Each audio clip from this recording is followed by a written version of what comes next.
ज़माने की कसम इंसान दरहकीकत बड़े खसारे में है, सिवाय उन लोगों के जो ईमान लाए, नेक अमल किए और एक दूसरे को हक़ की नसीहत और सब्र की तलक़ीन करते रहे।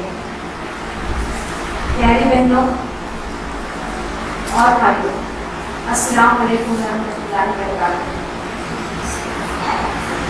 अभी मैंने आपके सामने सूरह अस्र की तिलावत और उसकी तर्जुमानी पेश की।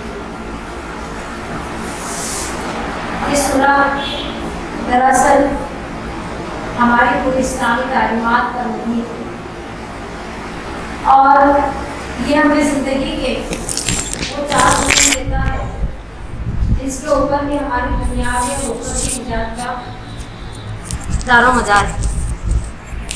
सबसे पहले ये कि ईमान लाना, और ईमान लाने के बाद अमल सालेह करना, और उसके बाद एक दूसरे को हक़ की नसीहत करना और सब्र की तलक़ीन करना। जो पहली चीज़ है वो तो इनफरादी हैसियत में इंसान के अंदर होती है कि वो ईमान लाता है और उसके बाद जो है तो वो नेक अमल करता है। लेकिन जो दूसरी चीज़ है वो उसको इज्तिमाइयत की दावत देती है कि इंसान जुड़ कर रहे। और इमाम राज़ी रहमतुल्लाह अलैह फरमाते हैं कि मैंने सूरह अस्र का मतलब इस तरीके से समझा जिस तरीके से आपने देखे होंगे आइस या बर्फ़ जो पिघलती है तो किस तरीके से पिघलती है और पिघलने के बाद वो सिर्फ पानी रह जाती है। तो बिल्कुल ज़िंदगी ऐसी ही है। आज ज़िंदगी जो है तो ख़त्म हो रही है, बहुत स्पीड से ख़त्म हो रही है, और ज़िंदगी का एक मुकर्ररा वक्त हर इंसान को मिला हुआ है। अब इस मुकर्ररा वक्त को वो किस तरीके से यूटिलाइज़ करता है और किस तरीके से उसको अपनी आखिरत की निजात का सरमाया बनाता है, ये हर इंसान के ऊपर इनफरादी तौर पर डिपेंड करता है। और इसमें यह कि ईमान लाना और फिर नेक अमल करना, इसमें 2 बातें हैं कि ईमान लाए बगैर नेक अमल भी, अगर आप सिर्फ सोशल वर्क करेंगे और ईमान नहीं लाएंगे तो भी काम नहीं चलने वाला है, और अगर सिर्फ ईमान ला लेंगे और नेक अमल नहीं करेंगे तो भी काम नहीं चलने वाला है। यानी ये दोनों चीज़ें लाजिम और मलजूम है। और उसके बाद जो तीसरी चीज़ है कि हक़ की नसीहत और सब्र की तलक़ीन किसको करेंगे आप, तो ये चीज़ आपको दावत देती है इज्तिमाइयत की। यानी आपको इज्तिमाइयत से जुड़ना है, यानी अमर बिल मारूफ और नही अनिल मुनकर का फ़रीज़ा अंजाम देना है, नेकियों का हुक्म देना है और बुराइयों से रोकना है। और फिर इस रास्ते में जो भी रुकावटें, तकलीफ़ें, परेशानियाँ आए, आपको जो तो एक दूसरे को हक़ पर जमने की नसीहत करना है और एक दूसरे को सब्र की तलक़ीन करना है। ये इस सूरह का एक जिस्ट मैंने आप लोगों के सामने पेश की। इंशाअल्लाह अब हम हमारे जो प्रोग्राम है उसकी तरफ आएंगे। अल्लाह ताला मुझे और आपको इन तमाम बातों पर अमल करने की तौफ़ीक़ अता फ़रमाए। कहने और सुनने से ज़्यादा हम तमाम लोगों को इस पर अमल करने की तौफ़ीक़ अता फ़रमाए। व आखिर दावाना अल्हम्दुलिल्लाहि रब्बिल आलमीन व मा अलैना इल्लल बलाग़। हज़रत अली रज़ियल्लाहु अन्हु का कौल है कि वो शख्स हलाक हुआ, या ये बहुत ज़्यादा स्टिमुलेटिंग या बहुत ज़्यादा झंझोड़ के रख देता है ये एक कोड कि जिस इंसान के 2 दिन यकसा है ना, हमारा कोई भी दिन यकसा ना होना चाहिए। 2 दिन, कल हमने क्या किया, आज हमने क्या किया और कल हम क्या होने वाले हैं। तो आज हम यहाँ पर जब यादव हुए तो हम ये देखेंगे हम यहाँ से क्या लेकर जाएंगे और हम कितने लोगों को फ़ायदा पहुँचाएंगे, क्योंकि आप सल्लल्लाहु अलैहि वसल्लम का कौल है कि सबसे बेहतर लोगों में वो है जो लोगों को फ़ायदा पहुँचाए। तो अल्हम्दुलिल्लाह आज हम यहाँ पर जब आए हैं तो अल्हम्दुलिल्लाह वहाँ पे बहुत सारे रिसोर्स पर्सन हैं, स्टूडेंट्स भी हैं। हम ये देखें कि हम अपने आप को भी फ़ायदा पहुँचाएँ और जो हम आज यहाँ हासिल करने वाले हैं वो दूसरों तक उसकी बात पहुँचाएँ, ताकि हमारा कल जो है वो ज़्यादा बेहतर हो आज से। औज़ु बिल्लाहि मिनश शैतानिर रजीम, बिस्मिल्लाहिर रहमानिर रहीम। क़ाल अल्लाहु तआला फ़िल क़ुरआनिल मजीद वल फ़ुरक़ानिल हमीद फ़स्तबिक़ुल ख़ैरात सदक़ल्लाहुल मौलाना अज़ीम।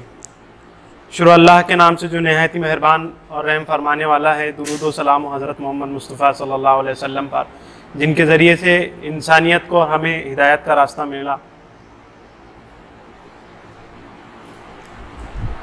इज़्ज़त माप, माएँ, बहनें और रिसोर्स पर्सन, अस्सलाम वालेकुम रहमतुल्लाहि व बरकातुहू। मेरे लिए बड़ी खुशी हो रही है कि फ़र्स्ट टाइम इस तरह से किसी ने इतना बड़ा इनिशिएटिव लिया कि जो सोशल चेंज चाहते हैं, लेकिन सोशल चेंज के साथ में बहुत सारे ऐसे रिसोर्सेज लगते हैं कि उन्हें कैसे फुलफ़िल किया जाए। यकीनन हम एक इनकलाब लाना चाहते हैं, बट इनकलाब के साथ हमें लोगों की ज़रूरत को पूरा भी तो करना होगा, उनके मसाइलों को हल भी करना होगा। हम यकीनन इंसानियत के लिए काम करना चाहते हैं, लेकिन उसके लिए हमें रिसोर्सेज की ज़रूरत होती है। एजुकेशन एक बहुत बड़ा डोमेन है, एक बहुत बड़ा सेक्टर है। हर कोई पढ़ना चाहता है, हर कोई आगे बढ़ना चाहता है, लेकिन उसके लिए सबसे बड़ा प्रॉब्लम ये होता है फाइनेंशियल, कि फाइनेंशियल प्रॉब्लम्स को कैसे फुलफिल करें। आज एजुकेशन का प्राइवेटाइजेशन हो चुका है, उसका कमर्शियलाइजेशन हो चुका है। आज एजुकेशन में इतनी फीस मांगी जा रही है कि एक गरीब सोच ही नहीं सकता अपने बच्चों को किस तरह से पढ़ाए। और भी बहुत सारे इश्यूज़ है, इश्यूज़ गिनाते बैठे तो टाइम नहीं है कि इश्यूज़ पे बात की जाए। बस हमको तो इस पे बात करनी है कि क्या क्या अपॉर्चुनिटीज़ अवेलेबल है कि हम स्टूडेंट्स की ज़रूरत को कैसे फुलफिल कर सकते हैं। अल्हम्दुलिल्लाह अल्लाह ने हमको एक मौका दिया, एक चांस हमको मिला है कि स्टूडेंट्स की हेल्प कैसे की जाए, उनके जो फाइनेंशियल प्रॉब्लम्स है उसको कैसे ओवरकम किया जाए। तो पूरे हिंदुस्तान में अल्हम्दुलिल्लाह एक मौका मिला है कि हिंदुस्तान के कोने कोने में हम अपने मैसेजेस के ज़रिए से लोगों की हेल्प कर रहे हैं। तो कुछ सक्सेस स्टोरीज आपके सामने शेयर करता चलूँगा। आजकल एक ट्रेंड बना हुआ है, गलती वर्ड इसलिए यूज़ करता हूँ क्योंकि हर कोई बिना पढ़े के मैसेजेस फॉरवर्ड करते रहता है, व्हाट्सएप पे, फेसबुक पर, ट्विटर पे, फिर और क्या, इंस्टाग्राम है, टिकटॉक है, various kind of social medias apps available. But वही है कि हम लोग देखते नहीं कि क्या है, बस फॉरवर्ड करते चले जाते हैं। उसी तरह से हमारे मैसेजेस को भी लोग बिना पढ़े के फॉरवर्ड करते चले जाते हैं। तो अचानक मेरा मैसेज कहीं पहुंच गया होगा मणिपुर में। तो मणिपुर का एक छोटा सा गांव है चौचंद्रपुर, वहाँ पे मेरा मैसेज पहुँच गया NSDL का। उनकी बेटी चेन्नई में मेडिकल की स्टूडेंट है। उन्होंने मुझे मैसेज भेजा, सर आपने जो मैसेज भेजा था उस स्कॉलरशिप का क्या हुआ। तो मैंने कोई रिप्लाई नहीं दिया। फिर 15-20 मिनट बाद उन्होंने मुझे थैंक्स भेजा। तो थैंक्स इस बात का था कि अल्हम्दुलिल्लाह उनकी बेटी को 30,000 रुपये उनके अकाउंट में क्रेडिट हो चुका था, NSDL की प्राइवेट स्कॉलरशिप, जो मैं आपके सामने बात करूँगा उस पर। उसी तरह से सानिया खान जो कि MBA की स्टूडेंट है, नागपुर की, रायसोनी में पढ़ रही है, वो आए हमारे पास में, सर हमारी कंडीशन नहीं है कि हम कैसे आगे पढ़ पाए, कैसे हमारे लिए हेल्प हो, फीस के प्रॉब्लम्स आ रहे थे। तो हमने अल्हम्दुलिल्लाह अपने लेवल पे कहीं से, हमारा इंफॉर्मेशन एंड गाइडेंस सेंटर है जो CSRE, centre for social research and empowerment के अंडर में चलता है, वो सेंटर के ज़रिए से अल्हम्दुलिल्लाह हम पूरे नागपुर शहर में नहीं, पूरे हिंदुस्तान में एक अवेयरनेस का काम कर रहे हैं। उसका मकसद यही है कि स्टूडेंट जो आए उनकी कैसे हेल्प की जाए, उस पर हम फोकस कर रहे हैं। तो वो वहाँ आए तो हमने लोकल लोगों से और हमारे कुछ जिस NGO में मैं काम करता हूँ, फिक्र केयर, उसके एक मेंबर नीदरलैंड में है, उनके ज़रिए से हमने 45,000 का कुछ हेल्प उनका कर दिया। बट वहीं उसी दौरान फेडरल बैंक की स्कॉलरशिप का फॉर्म निकला था, तो हमने उन्हें प्रोसेस करवाया, बाय पोस्ट केरला भेजा उन्होंने, लास्ट डेट थी, पहुंच गया। फिर अचानक से उनको मेल आया, तो बोले सर हमने इंटरव्यू के लिए जाना क्या। बोला बिल्कुल जाइए, पैसे नहीं है। बोला कहीं से भी अरेंज करो और जाओ। गए, पहली बार मुंबई गए थे, फिर जाके आए, सब कुछ हो गया।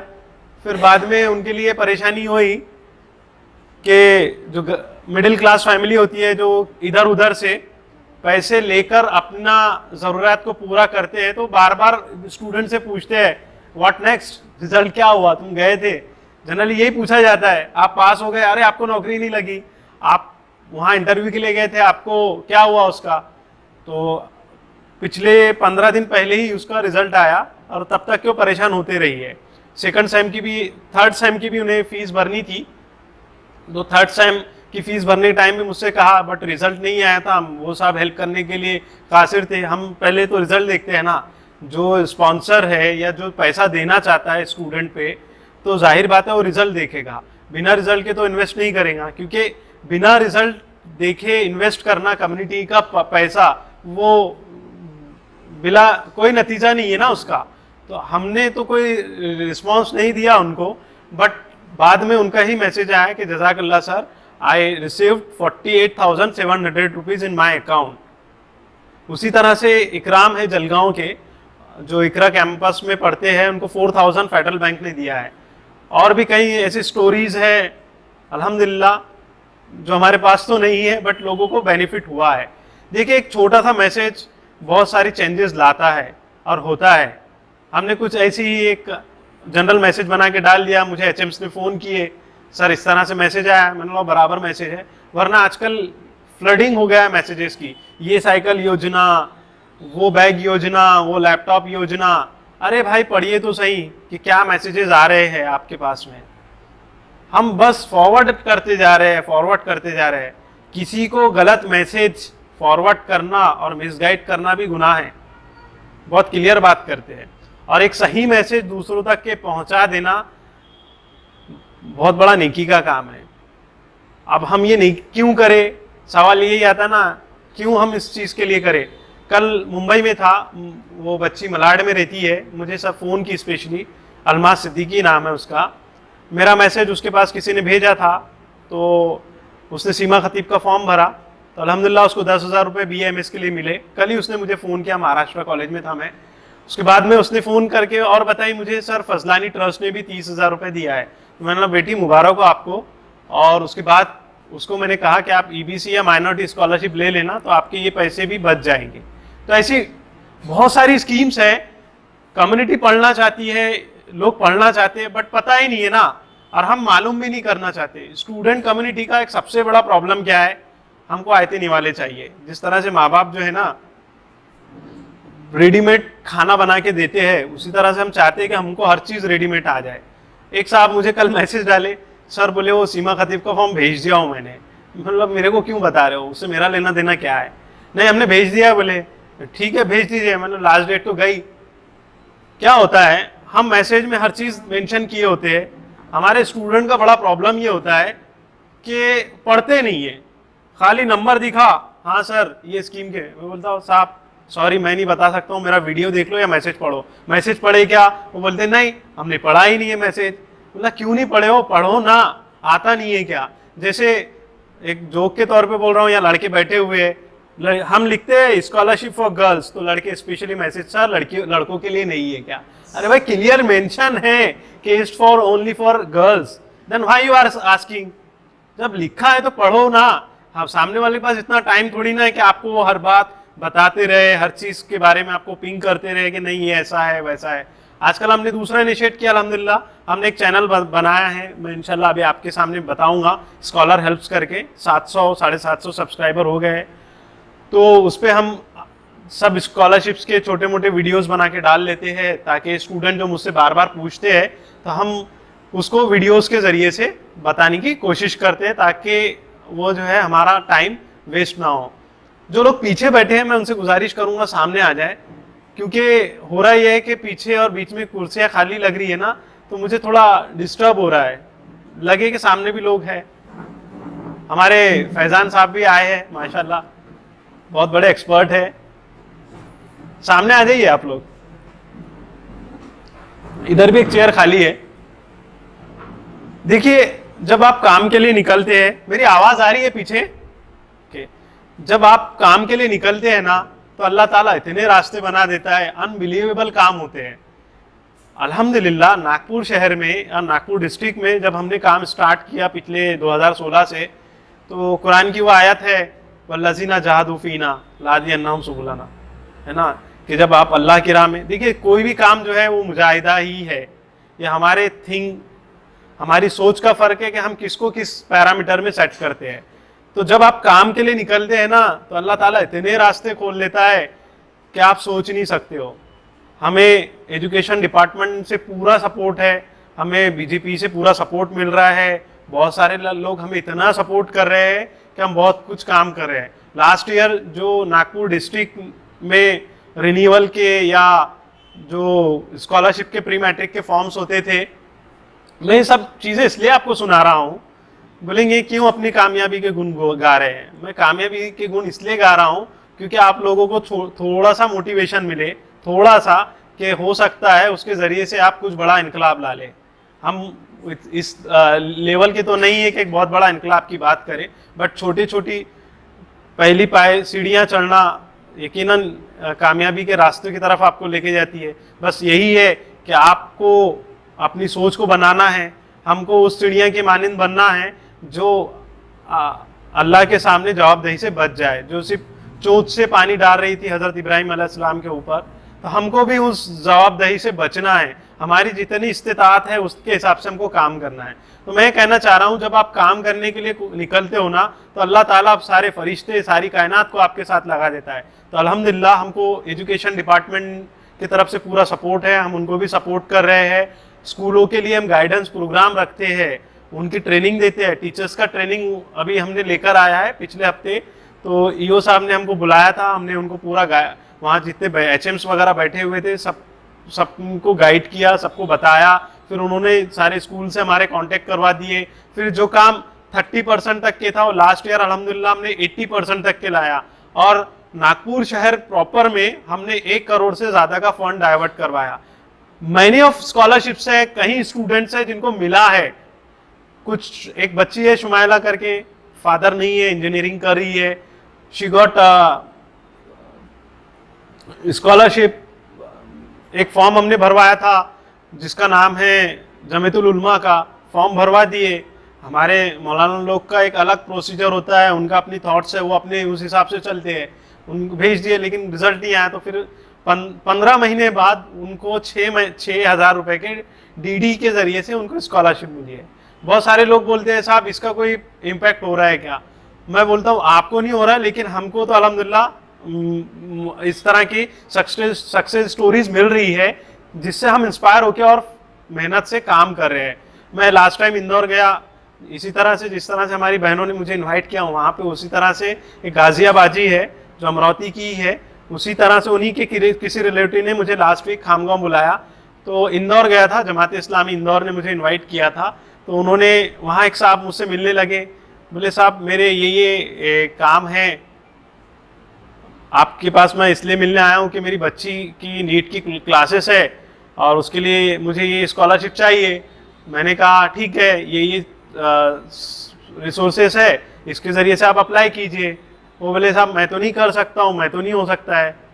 तो बोले आप बेफजूल आए, बोले यहाँ पे मेरा तो कोई फ़ायदा नहीं हुआ। मैंने बोला साहब मैं आपके लिए नहीं आया हूँ, मैं तो यहाँ सबके लिए आया हूँ।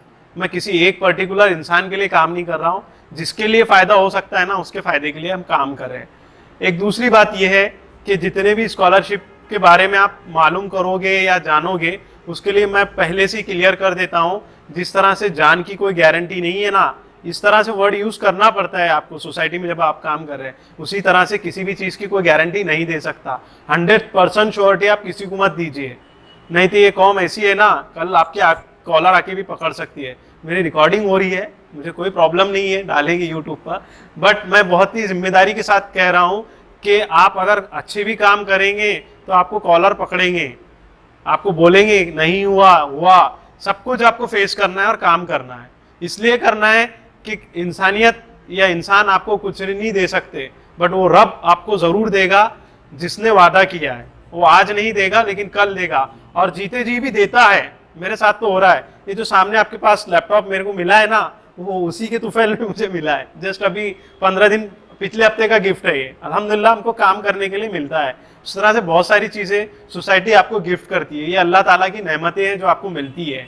जस्ट ये है कि आप अपने अंदर ये स्पिरिट पैदा कर ले कि आपको अल्लाह की खातिर इंसानियत की खिदमत करना है, चाहे वो कुछ भी हो जाए।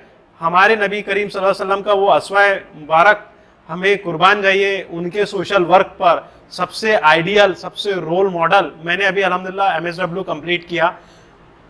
ताहा मतीन साहब जो कि बेंगलोर में जमात इस्लामी के मेडिकल सेल के और बहुत सारी चीज़ों के जिम्मेदार हैं, उनकी सोशल सर्विसेज पे एक लेक्चर हमने सुना था बेंगलोर में। उन्होंने बहुत प्यारी बात कही थी कि सबसे बढ़िया कायनात का सबसे बढ़िया social reformer, social activist, social worker आप नबी करीम सल्लल्लाहु अलैहि वसल्लम के सिवा कोई हो ही नहीं सकता। क्या कुर्बान जाइए उनके उस वर्क पर कि बुढ़िया का गट्ठा आपने लकड़ी को सर पे उठाया और बुढ़िया गालियां दे रही है और आप चलते जा रहे हैं। इससे बड़ा और एग्जाम्पल क्या हो सकता है? कि नबी को गाली सुनना पड़ रहा है लेकिन वो काम कर रहे हैं, तो हम क्या चीज़ है? हमको तो काम करना है, इसलिए करना है कि हमको अल्लाह ताला ने जिम्मेदारी दी है, ठीक है। हमको इसलिए करना है कि ये नेकी का काम है, इसलिए नहीं करना है कि बस करना है, कुछ नाम हो, बस ऐसी फेम हो जाए, बिल्कुल नहीं। आपकी नीयत पर फैसले हैं, आपको रिजल्ट भी यही मिलते हैं, सारे नताइज भी यहाँ मिलते हैं। आइए हम अब बात करते हैं स्कॉलरशिप पे कि कौन कौन सी स्कॉलरशिप्स यहाँ अवेलेबल है। पहले जो ज़रूरी डॉक्यूमेंट्स हैं स्कॉलरशिप के लिए, वो हर एक के लिए मैंडेटरी है, जो हर जगह लगता है, बिल्कुल लगना ही लगना है। ऐसा नहीं कि ये कम होना, वो कम होना, चल जाएगा, वो हो जाएगा, ऐसा नहीं होता है। जो है वो है, उसके अलावा कुछ नहीं है, ठीक है। आप लोगों को मेरी बातें समझ में आ रही है ना? अगर कुछ चीज़ें समझ में नहीं आ रही है तो हम एक दूसरे से बात करते हुए इस सेशन को आगे बढ़ाएंगे, क्योंकि मैं अकेला ही इसमें बोलने वाला नहीं हूँ, सब लोग यहाँ पे बोलने वाले हैं, सब लोग एक्सपर्ट अपने अपने फील्ड के। तो कुछ और बात अगर आपको मेरी तमहीद के तौर पर जो बात पूछनी थी उस पर आपको पूछ सकते हैं, वरना हम अपने टॉपिक पे बात करेंगे। किसी का कोई सजेशन है या कुछ आपके कुछ बोलना चाह रहे हैं आप लोग तो बिल्कुल बोल सकते हैं। 2 मिनट के लिए आपको मैं टाइम दे रहा हूँ, जैसे भी आपको मुनासिब लगता है आप लिखिए। मैं बहुत स्लोली आपको ये चीज़ें समझाऊंगा, क्योंकि यहाँ पे बहुत अच्छा मौका है कि यहाँ हम ट्रेनिंग दे रहे हैं सबको। मैं नहीं चाहता हूँ कि मेरे मरने के बाद ये काम रुक जाए, या कोई नहीं चाहता है कि काम रुके।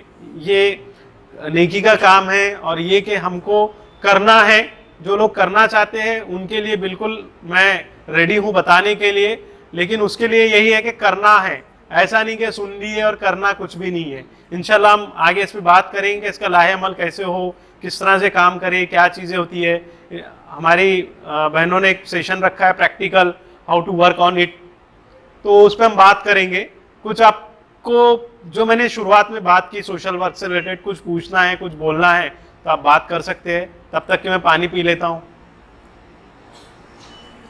तो just raise your hands के individual benefit या as a student हम आएंगे अगर तो कितने लोग आएंगे? ओके, तो आपको ये पर्सनल कितने लोग जो है कि पर्सनल स्कॉलरशिप के बारे में मालूम करना चाहते हैं। द रेस्ट ऑफ अस अल्हम्दुलिल्लाह रिसोर्स पर्सन या कोई इंस्टीट्यूट को बिलोंग करते हैं, तो they are here for training, right? हमारा राइट आईडी। यस, जज़ाकल्लाह। जो लोग यहाँ आए हैं ना अपने इंडिविजुअल स्कॉलरशिप के लिए, तो कान खोल के सुन ले, या जो भी लोग काम करना चाह रहे हैं, आप किसी को श्योरिटी मत दीजिए प्लीज़, है ना। श्योरिटी देंगे तो फिर वो आपके ऊपर आएंगे, इसलिए बिल्कुल साफ रहिए कि देखिए हमारा काम बताना है, हम बता रहे हैं, वरना बताने का काम भी नहीं हो रहा है सोसाइटी में, ठीक है ना। बहुत क्लियर रहिए, क्योंकि श्योरिटी कोई नहीं दे सकता किसी भी चीज़ की।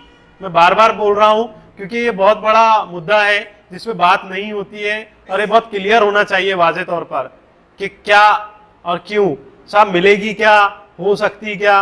मैं बोलता हूँ देखिए आपका काम कोशिश कीजिए, हमारा काम बताना है और आपका काम कोशिश करना है। आप नहीं करोगे तो नहीं होगा, करोगे तो हो सकता है, हो सकता है, ठीक है।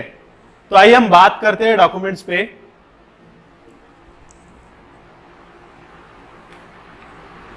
डॉक्यूमेंट्स पे बात करते हैं। सबसे पहले आधार कार्ड। आधार कार्ड जरूरी है सबके लिए, कंपलसरी। अब इसमें बहुत बड़ा इशू चल रहा है कम्युनिटी के साथ में और बहुत सारे लोगों के साथ में। आधार कार्ड पे नाम मैक्सिमम लोगों के गलत होते हैं, है ना। हमारे 10th के रिजल्ट पर और ये समझिए कि 12th के डॉक्यूमेंट्स पे कुछ और नाम होता है और आधार पे कुछ और नाम होता है। कहीं सरनेम का प्रॉब्लम है तो कहीं नाम का प्रॉब्लम है। किसी का नाम सलीम है, रिजल्ट में लिखा हुआ है कि SALIM और रिजल्ट पे लिखा है SALIM और आधार कार्ड पे लिखा है SALEEM। Got it? SALEEM। फिर मोहम्मद में MOHD है और रिजल्ट में पूरा मोहम्मद लिखा हुआ है MOHAM है। बहुत सारे। फिर किसी का नाम सीमा है, कुछ और है। सीमा के स्पेलिंग SEEMA भी होता है, SIMA भी होता है। और भी बहुत सारे नाम हैं। बट सबसे पहले ये देखिए कि आपका जो 10th की मार्कशीट है या जो भी रिजल्ट है आपका, वो आपका फाइनल डॉक्यूमेंट्स है, फाइनल डॉक्यूमेंट्स है, उसमें आप चेंज नहीं कर सकते, बिल्कुल भी आप चेंज नहीं कर सकते। आधार कार्ड को आप कितने भी बार अपडेट करा सकते हो, आधार कार्ड को आप कितने भी बार अपडेट करा सकते हो, क्योंकि उसमें प्रोविजन है। लेकिन जो आपका एक फाइनल डॉक्यूमेंट्स बन गया है ना, उसमें कोई चेंजेस आप नहीं करा सकते। उसकी वजह यह है कि जो 10वीं का रिजल्ट होता है वही आपका सब कुछ होता है, उसी की बेस पर आपके फ्यूचर्स के डॉक्यूमेंट्स बनते हैं। आपका पासपोर्ट है, पैन कार्ड है, जितनी भी चीज़ें जो ज़रूरी डॉक्यूमेंट्स यहाँ लगते हैं हिंदुस्तान में, जो एक नेशनलिटी के लिए चाहिए, वही उसके बेस पे होते हैं। तो आप सबसे पहले अपना आधार अपडेट करवा लें। होता क्या है, नागपुर की एक बच्ची है नूरुसबा, उसका नाम था आधार कार्ड पे NOORUSABA और रिजल्ट पे NURUSABA, नूरुसबा इस तरह से नाम था। उसको मिलना था 40,000 रुपीज़ EBC स्कॉलरशिप का, तो आधार में नाम मिसमैच होने की वजह से अभी तक के ऑन होल्ड है। तो कई लाखों रुपए का नुकसान आप कर सकते हो। जैसे कि मेडिकल स्टूडेंट है जो EBC अप्लाई करना चाहते हैं, जिसके 50% फीस गवर्नमेंट ऑफ इंडिया जो है, गवर्नमेंट ऑफ महाराष्ट्र रिइंबर्स कर रही है, तो उसके लिए भी आधार कार्ड मैंडेटरी है। उसमें अगर आपके नाम में मिसमैच है तो ये समझिए कि आपको स्कॉलरशिप का बेनिफिट आप ले नहीं सकते। तो सबसे पहले आप अपना आधार कार्ड, अपने डॉक्यूमेंट्स चेक कर ले और उसके नाम को चेक कर ले वो सही है या नहीं। समझ में आया आपको पहला पॉइंट? जोर से बोलिए, समझ में आया? पीछे समझ में आया? ओके। दूसरा है फोटो। साहब किसका फोटो? सेल्फी वाला फोटो या फेसबुक वाला या इंस्टाग्राम वाला? नहीं, पासपोर्ट फोटो बोल रहा हूं मैं, जो आप लोग स्पेशली स्कूल या कॉलेज में लगाते हैं ना, वो वाला फोटो। यहाँ पासपोर्ट नहीं लिखा है, वरना कोई आड़े टेढ़ी बंदर टाइप में या कुछ भी टाइप में फोटो निकाल रहे और पेस्ट करके लगा दे रहे, नहीं चलता। जो सिंपल फोटो है ना आपकी, वही फोटो लगेगी। दूसरा, लास्ट ईयर मार्क लिस्ट। जो लोग 10th एंड 12th पास कर चुके हैं उनके लिए 10th और 12th की दोनों की मार्कशीट लगेगी, और जो अभी प्री मैट्रिक में या जो दूसरे स्कीम्स वाले हैं उनको प्रीवियस ईयर की समझ जाएंगे आप लोग कि लास्ट ईयर मार्कशीट चाहिए।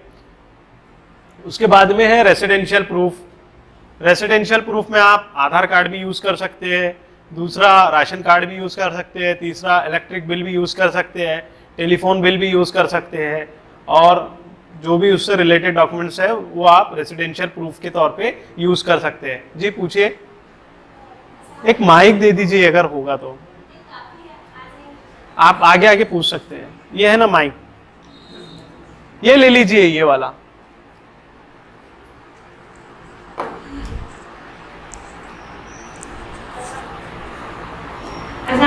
वालेकुम सलाम। जो स्कॉलरशिप के फॉर्म्स होते हैं ना, उसमें रेसिडेंशियल जो एक फॉर्म होता है उसमें सब ऐसा फिल कर देना होता है, फादर के नाम के साथ फादर की सिग्नेचर डाल देनी होती है। कौन से स्कॉलरशिप के लिए? Post graduate. नहीं, ऐसा कुछ भी नहीं, अभी हम आपको बताएंगे उसमें कैसे करना है, ठीक है?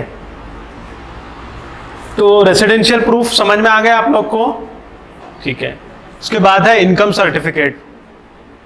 इनकम सर्टिफिकेट, यहाँ जितने भी लोग बैठे हुए हैं ना, इनकम सर्टिफिकेट के बारे में ये सोच लीजिए कि जैसे ही 1 अप्रैल आता है, फाइनेंशियल ईयर एंड होता है 31 मार्च को, 1 अप्रैल, जैसे 1 अप्रैल 2019 शुरू होगा, तभी से आप इनकम सर्टिफिकेट के लिए लोगों को अवेयर करवा दीजिए कि इनकम सर्टिफिकेट बनवा लो। क्यों? क्योंकि एंड मोमेंट पर जब आपको जरूरत होती है तब बन नहीं पाता है। मुंबई में आजकल एक बहुत बड़ा इशू चल रहा है, इनकम सर्टिफिकेट का वहाँ अवेलेबल नहीं है। तो आज हर स्कॉलरशिप के लिए इनकम सर्टिफिकेट मैंडेटरी है, कंपलसरी है। ये समझिए कि इसके बिना आप स्कॉलरशिप अवेल कर ही नहीं सकते। जैसे आप एडमिशन के लिए जा रहे हैं, गवर्नमेंट ने कहा कि आपको 50% फीस ही भरना है, आपके पास में इनकम सर्टिफिकेट नहीं है तो आप कुछ नहीं कर पाओगे। मुंबई में इशू है कि वहाँ 1-2 महीने लग जाते हैं। तो मैं कल महाराष्ट्र कॉलेज में स्टूडेंट को यही बोलकर आया हूँ कि आप फ्यूचर में इस बात का ख्याल रखें कि आप इनकम सर्टिफिकेट 1 अप्रैल से 30 अप्रैल के बीच में बनवा के रख ले, वो आपको पूरा साल भर काम में आएगा। उसकी 2 कॉपी बनवा ले या कलर जेरॉक्स लेके उसको काम चलाए या स्कैन करके रख ले, तो इनकम सर्टिफिकेट ये सिर्फ तहसीलदार से ही मिलता है। स्टूडेंट फोन करते हैं सर सेल्फ डिक्लेरेशन चलेगा क्या, ये होगा क्या? देखिए अपने मन से मत सोचिए, जो लिखा है वो लिखा है, जो प्रूफ है वो प्रूफ है। अपने हिसाब से अजम्पशन मत कीजिए हो जाएगा कर लेंगे, ये वाली चीजें नहीं चलती है। जस्ट जो कहा गया बस उसको आप खामोशी से फिलअप कर लीजिए, वो फॉर्म के लिए अप्लाई कीजिए। उसके बाद में है बैंक पासबुक विथ फोटो। यहाँ जितने भी लोग बैठे हुए हैं जो काम करना चाहते हैं तो ये कोशिश करें कि जितने भी स्टूडेंट हैं उनके हर नेशनलाइज बैंक पे, कोई भी नेशनलाइज बैंक पे आप उनका अकाउंट खुलवा ले। सब बच्चे का कैसा खोले, सवाल आता है ना। मैं जनरली क्वेश्चंस भी अपने आप से करके आपको आंसर दे रहा हूं। वही है कि बैंक अकाउंट हम बच्चों का कैसे ले। एक दिन का भी बच्चा रहा ना, उसका पैन कार्ड भी बनता है, उसका अकाउंट भी आप खोल सकते हैं। एक दिन के बच्चे से लेकर 10 साल तक के जॉइंट अकाउंट खुलता है। जॉइंट अकाउंट खुलता है, 2-3 ऑप्शंस अवेलेबल है। स्टूडेंट अकाउंट खोल रहे हैं तो जीरो बैलेंस पे नेशनलाइज बैंक में बहुत सारी जगह ऑफर चल रहे हैं। लड़कियों के लिए सुकन्या योजना है, देन नन्ही कली का एक ऑफर है, उसके बाद में पीएनबी में विद्यार्थी अकाउंट है, फिर अभी जनधन योजना के तहत स्कीम चल रही है, तो आप उसके तहत अकाउंट्स खोल सकते हैं, बट उसमें ज़्यादा बेनिफिट नहीं है, इसलिए आप सेविंग अकाउंट खोलें। तो जो एक दिन का बच्चा है 10 साल तक के है उसका ज्वाइंट अकाउंट खुलेगा, और जो 10 साल से ऊपर का हो गया, 10 साल 1 दिन भी हो गया, तो उसका सिंगल ऑपरेटिंग अकाउंट खुलेगा। यानी वो खुद अकाउंट अपना मैनेज कर सकता है, ऑपरेट कर सकता है, खुद बैंक का लेन देन कर सकता है। अब बैंक अकाउंट क्यों खोले? स्कॉलरशिप तो मिलती नहीं है, कोई गारंटी दे नहीं रहा है, बट यू नो कि आज का ज़माना सीखने का है और समझने का है, और हमको सिस्टम से जुड़ने की ज़रूरत है। ये बैंकिंग सिस्टम क्या होता है, लेन देन कैसे होता है, कैसे फॉर्म भरा जाता है, एटीएम का यूज़ कैसे होता है, आजकल डिजिटल ट्रांजैक्शंस हो गए, ये बहुत ज़रूरी है हमको सिस्टम से जुड़ने का। हम अपने आप को बचा बचा के नहीं रख सकते, बैंक है हम क्यों करें, क्या करें। देखिए ये सब चीज़ें निकाल दीजिए, सिस्टम से जुड़िए, सिस्टम से कनेक्ट हो जाइए। इंटरेस्ट का मामला है, जो भी मामला है वो अपनी जगह है, बट आपको सिस्टम से कनेक्ट होना है। बैंकिंग सिस्टम में आप 500 रुपये डिपॉजिट करके सेविंग अकाउंट खोलिए, और कुछ नहीं कम से कम 6 महीने में सेविंग तो कीजिए 500 रुपये की, कुछ तो सेविंग होंगी आपकी, समझ रहे आप। तो बैंक अकाउंट खोलिए, जितने भी लोग हैं खोलिए। प्री मैट्रिक स्कॉलरशिप के लिए पेरेंट्स का अकाउंट चल जाता है, बट वो आधार से अगर मिसमैच होता है तो वहां पे स्कॉलरशिप मिलने के चांस कम होते हैं। उसके बाद में है self declaration of religious certificate, यानी गवर्नमेंट ऑफ इंडिया का जो नेशनल माइनॉरिटी कमीशन है उसके तरफ से एक जीआर आया है कि आपको किसी भी तरह से किसी भी कॉम्पिटेंट अथॉरिटी का सर्टिफिकेट की जरूरत नहीं है, आप सेल्फ डिक्लेरेशन दे सकते हैं। इसका फॉर्मेट अवेलेबल है माइनॉरिटी अफेयर्स की वेबसाइट पर, आप वहां से लेकर इसको फिल कर सकते हैं और सबमिट कर सकते हैं। फी रिसिप्ट जो लोग गवर्नमेंट इंस्टीट्यूशंस में या गवर्नमेंट स्कूलों में पढ़ा रहे हैं या पढ़ रहे हैं उनके लिए कोई फी रिसिप्ट नहीं लगती है, जिनकी है तो लगेगी। कब की लगेंगी? पिछले 25 साल पुरानी वाली तो नहीं लगेंगी। जो लास्ट ईयर आप कोर्स कर रहे हैं ना, या अभी जो आपने एडमिशन लिया है उसके लिए आपको फी रिसिप्ट लगेगी। सर वो आधी भरे आधी नहीं है, जो भी है लगाओ और फॉर्म भरो। उसके बाद में है बोनाफाइड सर्टिफिकेट। बोनाफाइड सर्टिफिकेट आपको कहाँ काम में आएगा? एक तो आधार अपडेट करने के लिए आपको बोनाफाइड सर्टिफिकेट लगता है, दूसरा बैंक अकाउंट खोलने के लिए बोनाफाइड सर्टिफिकेट जरूरी है, तीसरा स्कॉलरशिप के लिए बोनाफाइड जहाँ जहाँ लगती है वहाँ के लिए ज़रूरी है। लास्ट है डोमिसाइल सर्टिफिकेट। देखिए डॉक्यूमेंट्स कभी वेस्ट नहीं जाते, कहीं ना कहीं काम में आते हैं। तो जो लोग डोमिसाइल सर्टिफिकेट नहीं बनाए हैं तो बना के रख ले। गवर्नमेंट ऑफ महाराष्ट्र की बहुत सारी स्कीम्स जो है, या बहुत सारी ऐसी स्कीम्स होती है जो कि डोमिसाइल सर्टिफिकेट के बेस पर ही आपको मिलती है, जैसे कि ईबीसी है, और बहुत सारे ऐसी गवर्नमेंट ऑफ महाराष्ट्र की स्कीम्स है जो सिर्फ और सिर्फ डोमिसाइल सर्टिफिकेट के बेस पर ही मिलते हैं। डोमिसाइल सर्टिफिकेट एक इम्पॉर्टेंट ये भी है कि आपको अगर गवर्नमेंट जॉब में कहीं जाना है उसके लिए भी ज़रूरी है। टीचर्स जो गवर्नमेंट ऑफ महाराष्ट्र में जॉब करना चाहते हैं उसके लिए है। बहुत सारी जगह डोमिसाइल सर्टिफिकेट काम में आता है। इससे रिलेटेड कोई सवाल है तो आप पूछिए, वरना फिर नेक्स्ट स्लाइड पे जाएंगे। अभी क्वेश्चन आंसर हम रखते हुए चलेंगे। डॉक्यूमेंट से रिलेटेड आप बात करते हैं, वरना सेशंस को जो कंडक्ट कर रहे हैं वो उनकी तरफ से भी आप सवाल कर सकते हैं।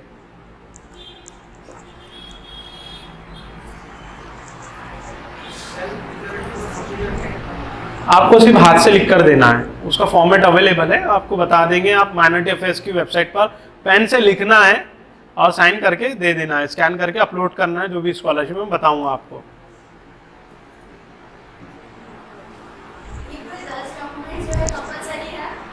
कुछ कुछ कंपलसरी है, कुछ कुछ ऑप्शनल है। कौन कौन से?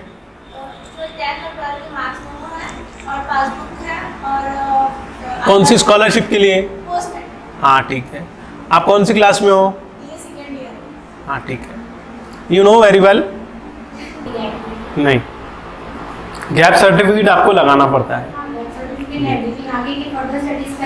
आप अगर ओपन यूनिवर्सिटी से पढ़ रहे हैं तो मैं बात करूंगा उस पर।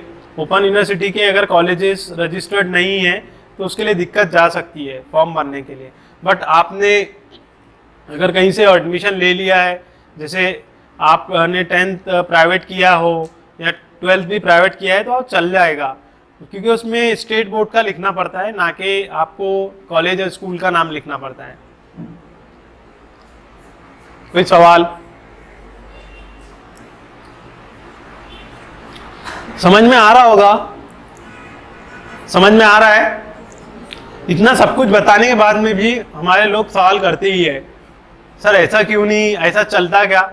चलता वाली दुनिया नहीं है। देखिए, हम जिस देश में रह रहे हैं ना, उसके रूल्स एंड रेगुलेशन हमको फॉलो करना पड़ेगा। हम ऐसे नहीं है कि हम आसमान से कुछ भी तारे तोड़ लाए और उसमें बोले कि ये होता है क्या, करते हैं क्या। नहीं होगा। जो है वो है, जो नहीं है वो नहीं है। ठीक है, अब हम बात करें स्कॉलरशिप की। हम सबसे पहले गवर्नमेंट ऑफ इंडिया की स्कॉलरशिप के बारे में बात करेंगे, उसमें समझेंगे कौन सी स्कीम्स है, किन के लिए है, कैसे हम उस पर वर्कआउट कर सकते हैं। गवर्नमेंट ऑफ इंडिया की स्कॉलरशिप है 2014 के बाद में जब एनडीए गवर्नमेंट बनी, उसके बाद में प्राइम मिनिस्टर की तरफ से एक इनिशिएटिव लिया गया डिजिटल इंडिया का। उसके तहत जितने भी डिपार्टमेंट्स के अलग अलग स्कॉलरशिप्स होते थे उसको एक जगह समराइज कर दिया गया, उसका एक सेंट्रलाइज सिस्टम बना दिया गया और एक नई वेबसाइट बनाई गई जिसका नाम है नेशनल स्कॉलरशिप पोर्टल। इसमें अलग अलग डिपार्टमेंट्स के जो सेंट्रल गवर्नमेंट के मिनिस्ट्रीज है उसके तहत यहाँ पे सारे स्कॉलरशिप की डिटेल्स डाल दी गई। आप जो लोग वर्कआउट करना चाहते हैं तो उसकी स्टडी करें, उस पर काम करें, उसकी जियाज देखें, उसकी गाइडलाइंस देखें, वहाँ पे सब कुछ दिया हुआ है, उसमें सब कुछ लिखा हुआ है। तो ये 2019 का पोर्टल है जो हमने यहाँ पे स्क्रीनशॉट लेकर डाला है। ये सारी गवर्नमेंट ऑफ इंडिया की स्कीम्स अवेलेबल है यहाँ पे, जिसमें आप देख रहे हैं कि सेंट्रल स्कीम्स है, यूजीसी स्कीम है, आईसीएक की स्कीम है, उसी तरह से स्टेट की स्कीम्स है। जो स्टेट इनेबल नहीं है अपनी स्कॉलरशिप्स को रन करने के लिए, वो सेंट्रल मिनिस्ट्री की हेल्प लेकर अपनी स्कॉलरशिप्स को वहाँ पे एग्जिस्ट करवाते हैं और उस तरह से वो अपना ऑनलाइन प्रोसेस करवाते हैं, जिसमें महाराष्ट्र नहीं है। सबसे पहले मिनिस्ट्री ऑफ माइनॉरिटी अफेयर्स की स्कीम्स यहाँ पे डाली गई है। उसके बाद में department of empowerment of persons with disabilities उसकी है और बहुत सारी स्कीम्स अवेलेबल है। आइए हम बात करते हैं जो माइनॉरिटीज की स्कीम्स है, क्योंकि हमारा फोकस माइनॉरिटीज है, हम पहले माइनॉरिटीज पे फोकस करेंगे। माइनॉरिटीज में कौन कौन आता है आप लिख लीजिए। कौन कौन आता है, कोई बता सकता है? यहाँ पे सब लोग बता सकते हैं और वो प्रेजेंटेशन वो भी दे सकते हैं। मैं अकेला ही यहाँ पे बताने वाला नहीं हूँ, सब लोग बताने वाले हैं। बताइए।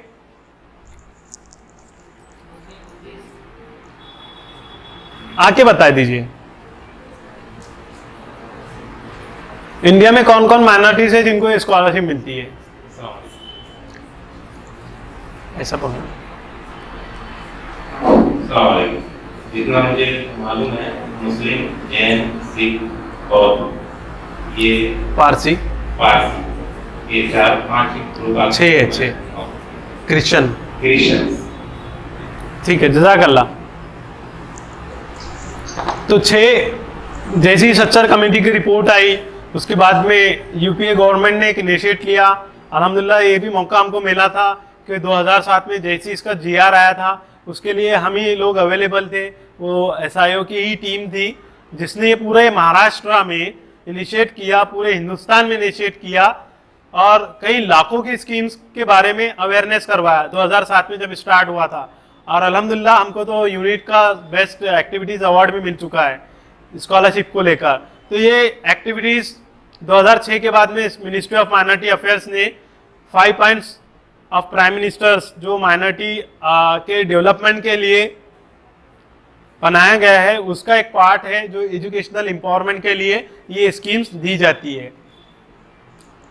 पहली स्कीम है प्री मैट्रिक स्कॉलरशिप, जो क्लास 1 to 10 तक के हैं उनके लिए है। इसमें eligibility,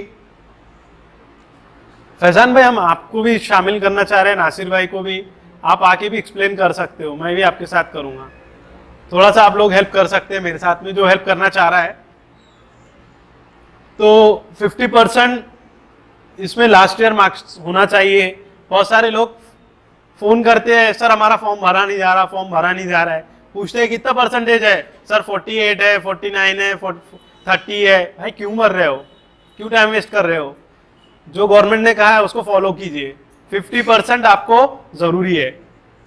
family income less than 1 lakh rupees, family income less than 1 lakh rupees, जो महाना 8,000 रुपये कमाते हैं, जो लोग महाना 8,000 रुपये कमाते हैं वो इस स्कॉलरशिप के लिए एलिजिबल है।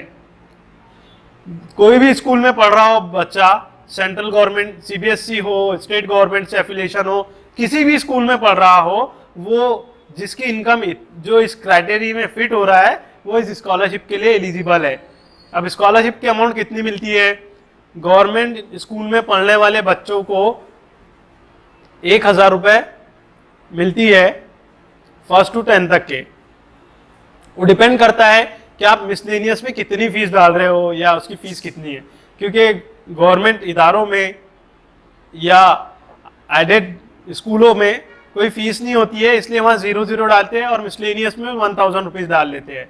तो जितनी आप उसमें मेंशन करेंगे उतने मिलने के चांस होते हैं, मैक्सिमम 6,000 रुपीज़। फिर प्राइवेट स्कूल में जो बच्चे पढ़ रहे हैं 6 to 10 तक के या 5 to 10 तक के, उनको 6,000 रुपये तक की स्कॉलरशिप आती है। अल्हम्दुलिल्लाह हमने कई लोगों के फॉर्म भरे हैं तो उनको 5-5 हज़ार रुपये भी आए हैं, हमारे पास में उसके प्रूफ है।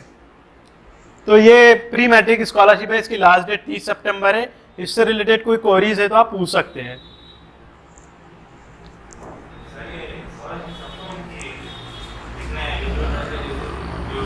गवर्नमेंट का एक कोटा फिक्स होता है, गवर्नमेंट का एक कोटा फिक्स होता है। गवर्नमेंट ने इस बार का जो कोटा फिक्स किया है 4 लाख समथिंग का कुछ कोटा बनाया है। जैसे कि गवर्नमेंट कहती है कि हम 100 स्टूडेंट को देंगे, भरते हैं 1000 तो सिर्फ 100 को ही मिलती है, सबको नहीं मिलती है। जिस तरह से SC ST को सबको मिलती है उस तरह से माइनॉरिटी को सबको नहीं मिलती है। इसका सिलेक्शन का सिंपल क्राइटेरिया गवर्नमेंट ने रखा है, lowest income highest percentage, lowest income highest percentage. जिनकी इनकम जितनी कम रहेंगी उसको मिलने के चांस रहेंगे। बहुत सारे लोग 90,000 का बना लेते हैं, 80,000 का बना लेते हैं, तो उनको स्कॉलरशिप नहीं मिलती है। मैक्सिमम हमने देखा है जिन्होंने 30,000 का इनकम सर्टिफिकेट लाया, 25,000 20,000 जो राशन कार्ड पर होती है वो उन्होंने डाला, उनको मिली है, जनरली मिलती है। बट यही है कि lowest income highest percentage, but हाँ सबको नहीं मिलती है। और कोई सवाल?